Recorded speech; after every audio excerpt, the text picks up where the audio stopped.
Assalamualaikum warahmatullahi wabarakatuh. Kembali lagi dengan saya di channel ABG, tentunya untuk berbagi tips dan trik seputar dunia otomotif.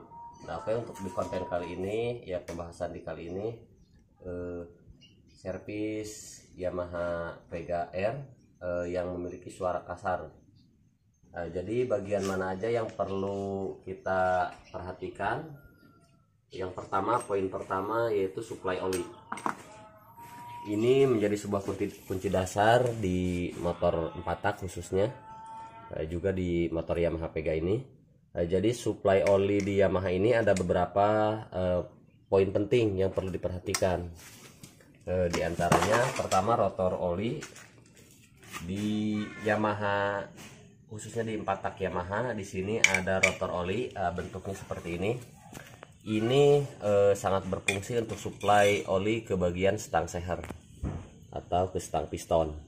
Nah, jadi fungsi dari rotor oli ini untuk mengalirkan oli dari sini, dari ujung kruk as di sini ke lubang di sini. Jadi kita pastikan pada saat kita servis Yamaha ini perlu diperhatikan untuk lubang oli ke sini, suplai oli ke bagian sini.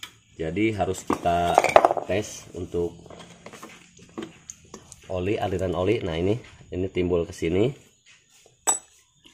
Nah, setelah timbul di sini, disinilah oli berputar masuk ke bagian yang atas ke sini.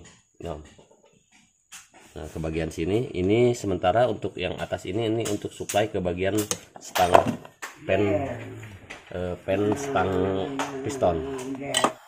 Nah, jadi kita cek di sini ada oli, ada arus jalur yang masuk ke bagian sini. Nah, di sini menjadi sebuah poin penting di saat servis Yamaha, khususnya di Vega R ataupun Jupiter.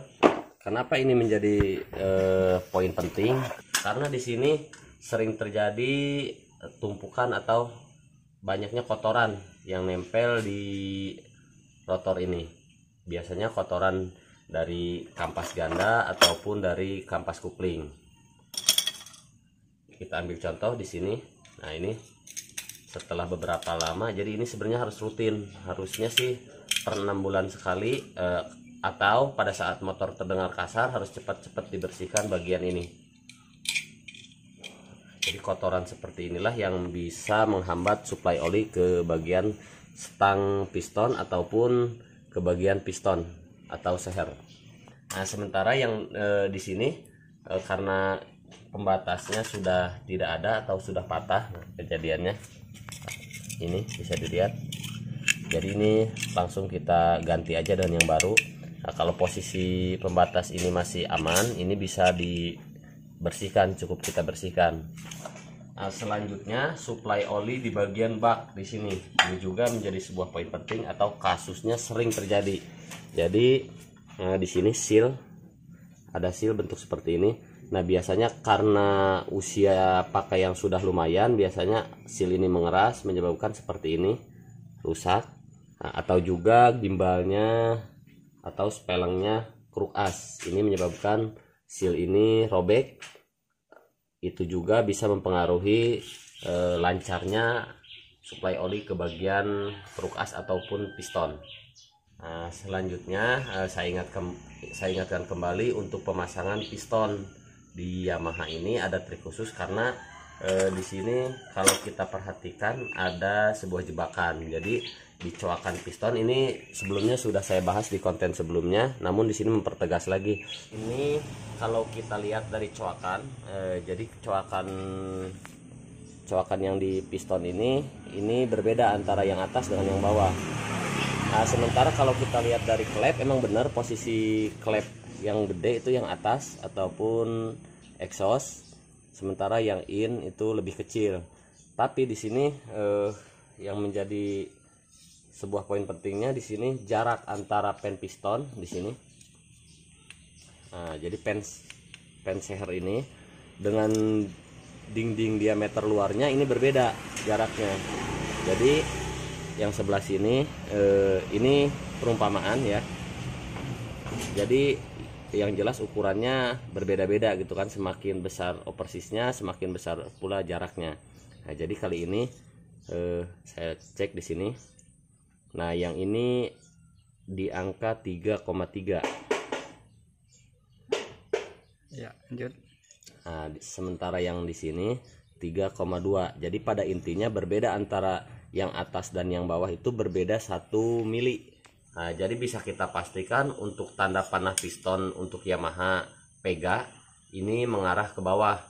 Kalau kita lihat cowakannya, cowakan yang besar berada di bawah. Itu juga sangat mempengaruhi awet enggaknya untuk piston di Yamaha Pega R ataupun Jupiter.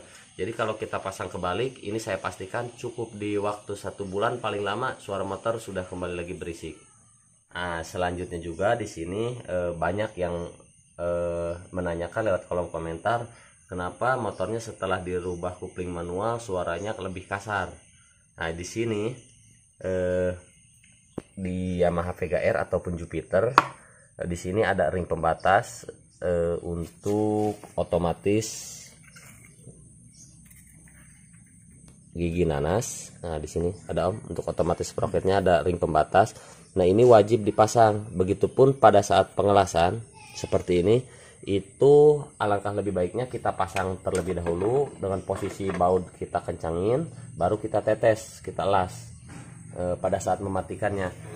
Karena seperti ini, kalau posisi kita tetes tanpa kita pasang dan juga nggak kita pasang bautnya, itu ring pembatas ini kendor. Jadi walaupun pada saat kita kencangin sudah kencang, tapi suara motor tetap kasar. Ini akibatnya di sini, antara ring pembatas ini kurang presisi. Itu yang menyebabkan suara motor sahabat kreatif bisa lebih kasar pada saat merubah kopling manual. Nah, semoga bisa dipahami penjelasan tentang kopling ini dan juga bisa dipraktekkan di rumah. Nah, oke sahabat kreatif, sedikit penjelasan tadi untuk mengenai hal-hal penting pada saat melakukan servis di Yamaha Vega R ini. Jadi saat ini kita langsung melakukan pemasangan. Tonton terus videonya sampai selesai, tentunya agar sahabat kreatif bisa benar-benar memahami dan juga mempraktekannya. Satu lagi tambahan, ini pada saat pemasangan rotor di sini ada topnya. Jadi untuk tanda seperti ini kita luruskan dengan lubang.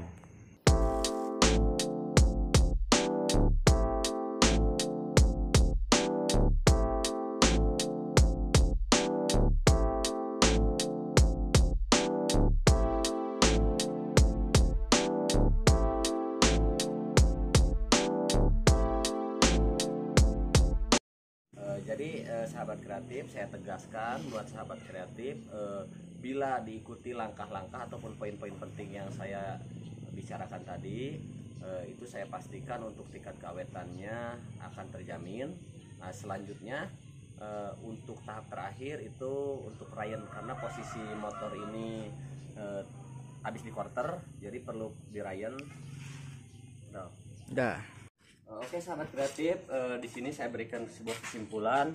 Pada intinya untuk servis untuk servis di 4 tak ini jangan lupa diikuti poin-poin penting yang saya terapkan tadi, karena di sini saya pastikan atau saya jamin kalau langkah ataupun poin-poin penting tadi diterapkan pada saat melakukan servis, untuk tingkat keawetannya saya jamin.